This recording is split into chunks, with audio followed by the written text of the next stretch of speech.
Hey there, Hi Voice here. Let me tell you all about native stacks.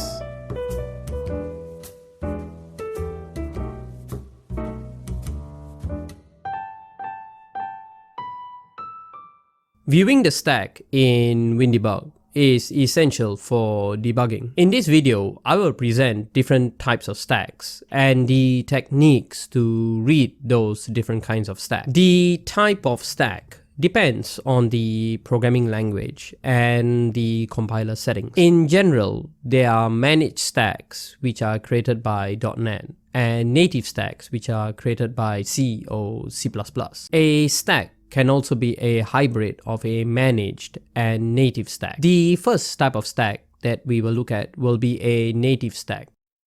I will make a video on managed and hybrid stacks at a later date. The reason is that native stacks is so complicated. I would rather make this video first as a part 1 and then managed stacks and hybrid as part 2 or maybe even a part 3. Okay, let's get into it. Let me switch really quick to WinDBG. I have opened a memory dump which I made earlier. All you need to do is either take a memory dump at a breakpoint or just run an application and attach WinDBG to the application. The following tutorial is identically the same whether you had a memory dump or a live application. When viewing the stack in WinDBG, make sure you have all the symbols loaded.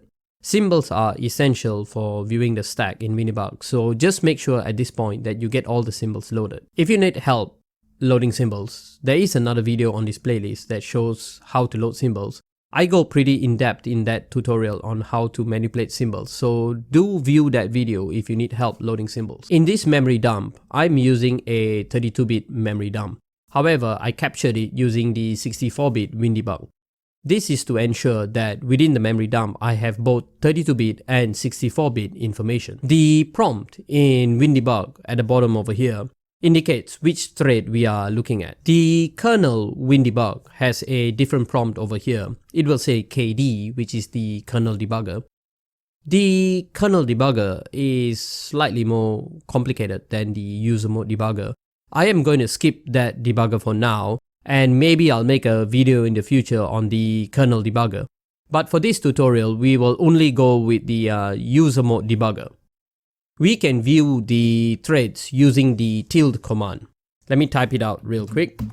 So if I put the tilde command, which is this funny symbol over here, we get to see all the threads that are currently active in this process. At this point, we can switch from one thread to another by using the tilde command and putting in the number for the thread.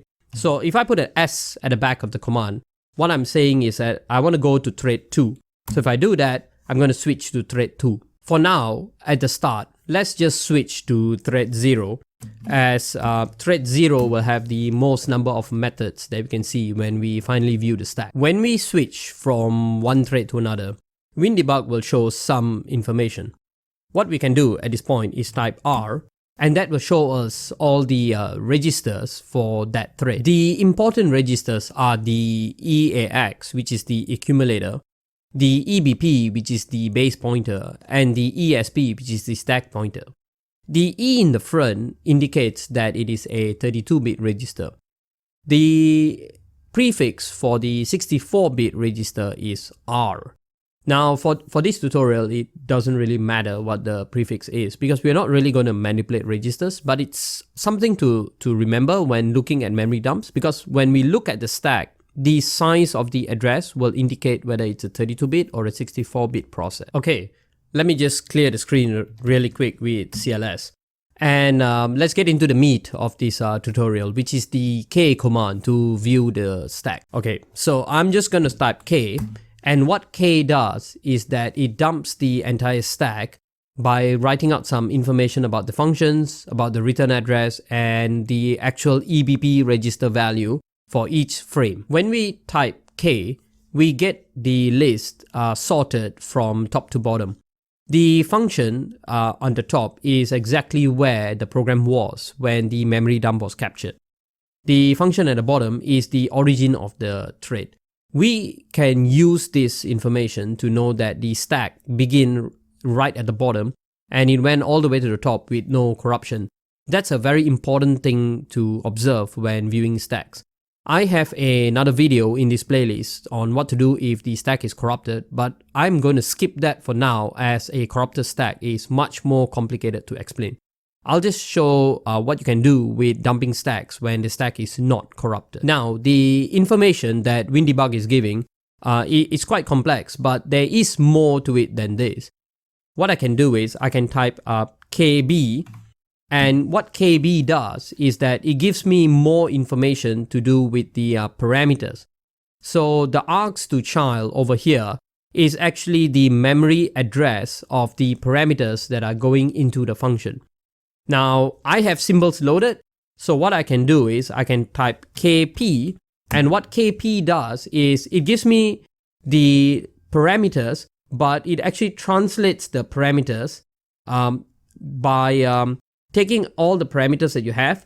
It takes the memory address and then it tries to find the corresponding symbol and translate it. In my case, all my functions are void, so it just says, no, all these things is void.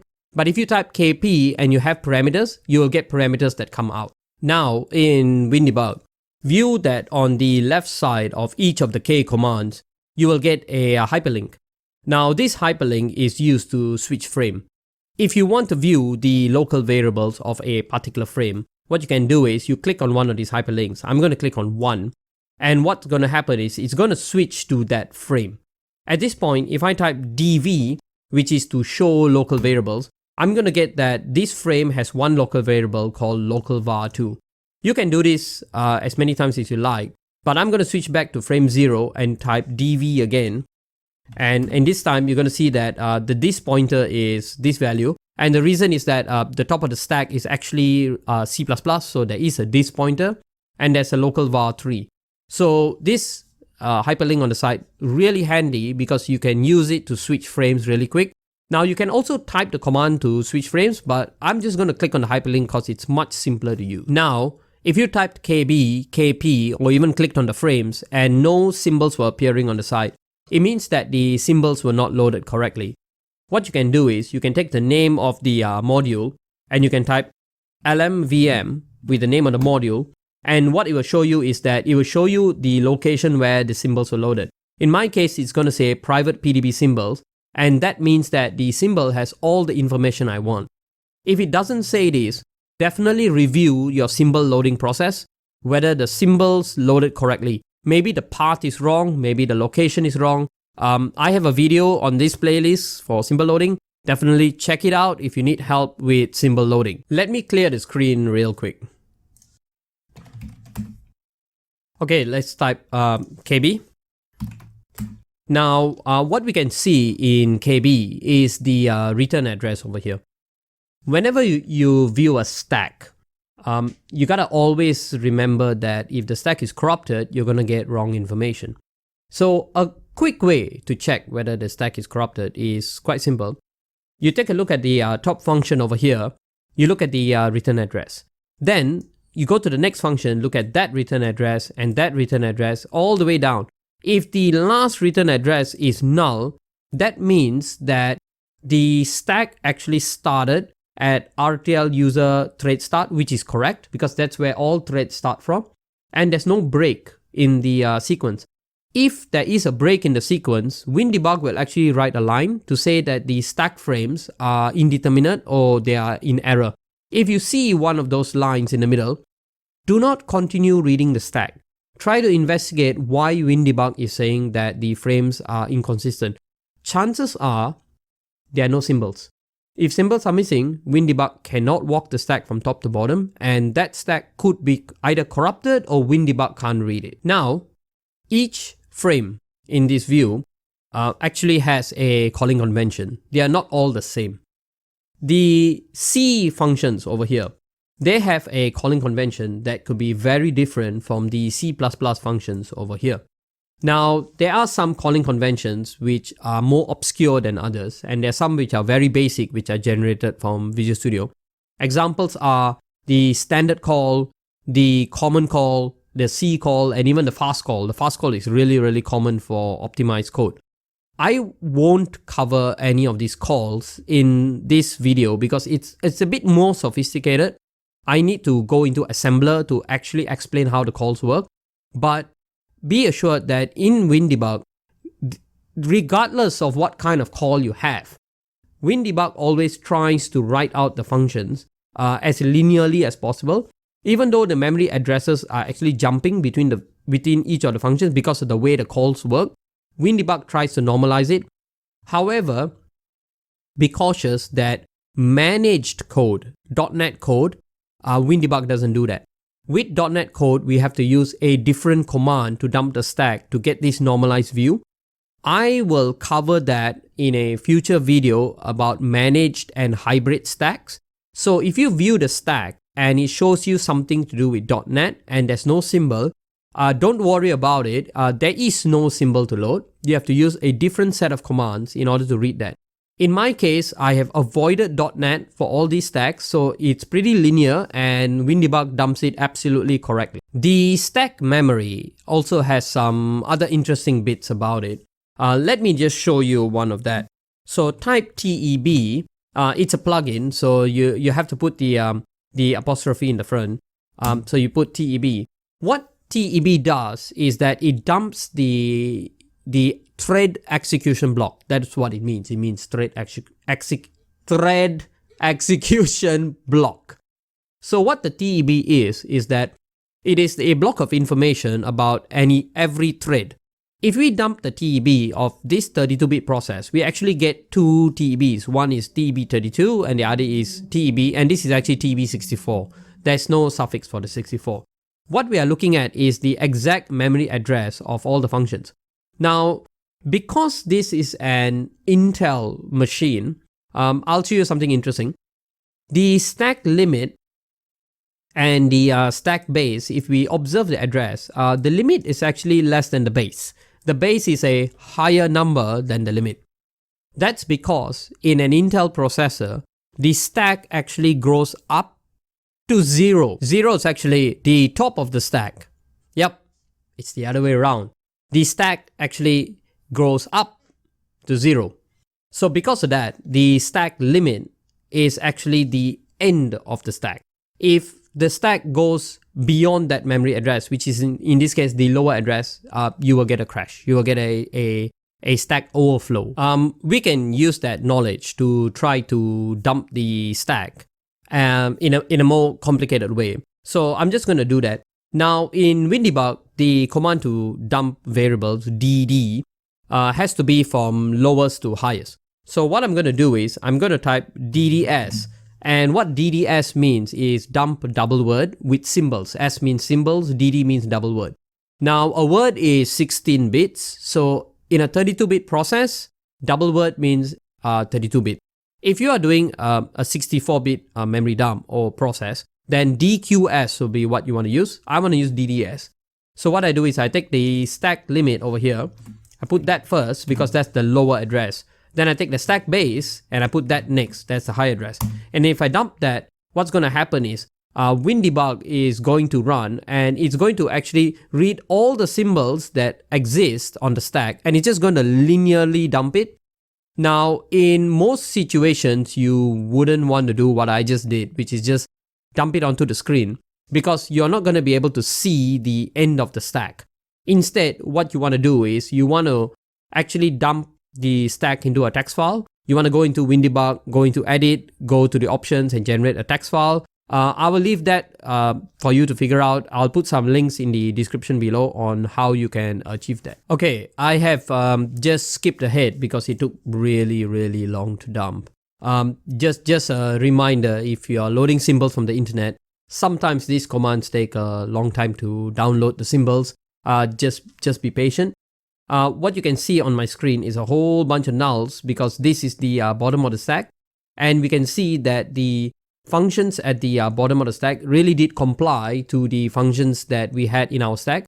The reason that you don't see all these symbols in the middle is because these are actually not on the stack. These are actually just variables and objects that exist in each stack frame. But because we told WinDebug to just dump the stack indiscriminately, it just writes out every symbol.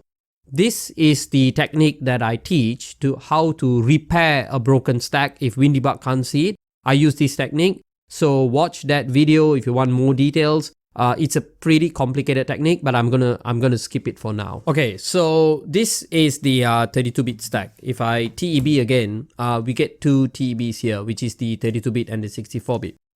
Another quick way we can view it is to load this plugin. I'm just gonna load it. It's called wow64exts. And what this plugin does is that it gives us more information about the 32-bit and the 64-bit part of the stack. What I can do is I can run this command called info. And what info does is that it gives me the memory address of the wow. The wow means Windows on Windows. That's the thing that's making the 32-bit work. It gives me the memory address of the 32-bit and the memory address of the 64-bit.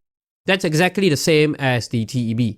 The reason I wanted to show this is because these memory addresses, they're kind of important for more advanced debugging, and they do exist. We will skip that because all we want to do is view the stack, and all we need to do to view the stack is to look at the stack base and the stack limit. That's all we need. Now within WinDebug, because I had captured this as a 32-bit and a 64-bit stack, I can switch from 32-bit to 64-bit. And why I would do that is because if I wanted to view the 64-bit part of the stack. Now, because my program is 32-bit, when I view the 64-bit part of the stack, I'm just going to get a whole blob of memory addresses. This is not really that interesting because it's just going to show me addresses of functions where I cannot really decode what they are because they're actually longer than what I have. And I didn't load 64-bit symbols. If you had a 64-bit process, this will actually work. You will get function names. But the important thing I want to show is this address over here. This is null. And the reason it is null is because that is actually the return value, the return address. And it shows you that the 64-bit process also starts from a null. So at a certain point, when a thread is created, it is 64-bit. And then it becomes 32-bit by a process called thunking. I won't explain this process. It's very sophisticated. It's to do with how the mechanics of Windows works itself. So I'm going to skip that. I'm just going to show the various ways you can manipulate stacks. And you can take it from there. If you need more help, I'll probably make a future video on thunking and 64-bit stacks. But I don't think it's that important at this moment. With 64-bit stacks, you can run nearly all the commands that you wanted with the 32-bit stacks. So for example, I can actually switch to thread 0 over here, and I can still do K, and I'll just get a larger output over here. This is fairly annoying if you are debugging a 32-bit stack. So what I'm going to do is I'm going to switch back. I'm going to type SW, and I'm going to switch back to 32-bit mode so that when I type K, I get a more reasonable looking output. It's because it's the way WinDebug works. If the symbols cannot be matched exactly, it just writes the address. And it's fairly annoying because it's writing a whole bunch of addresses over here that kind of indicate that it's an error, but it's not an error. It's just the way it dumps. Now I have cleared the screen for the final thing I'll show you. I think the video is long enough. If you want to dump a lot of stacks at one time, you can actually combine the commands. If you put an asterisk after the tilde command, you can actually execute any other subsequent command on every thread. So if I do that and I put just say KB after that, what will happen is WinDebug will actually run the command KB on every thread. You can use this if you're trying to fish out information about what happened in many threads at a time. Just be cautious. I'm using a very small memory dump with just 4 threads, so yeah, it's fine for me to do this. If you had like 100 threads, 200 threads, do not type that. You might be sitting here for a really long time as it struggles to run K on every thread. Just be cautious. It's the nature of WinDebug and the way it works. If you tell it to run a command on every thread, it's gonna do it even if you had 500 threads. This video is certainly long enough. Let me switch back to my full screen. So it's pretty long enough, and I definitely skipped over quite a lot of details. I skipped over because frankly it's a bit too long and too difficult to explain every single thing. But I think I managed to get the gist of it in this video, that just the K command and a limited knowledge of symbols and how 32-bit and 64-bit works is probably all you need to know to manipulate the K command properly to dump the stack. Now, if that's not sufficient and you need help to do any part of WinDebug, especially dumping stacks, let me know in the description below what kind of help do you need, and I'll consider making a video just for that topic.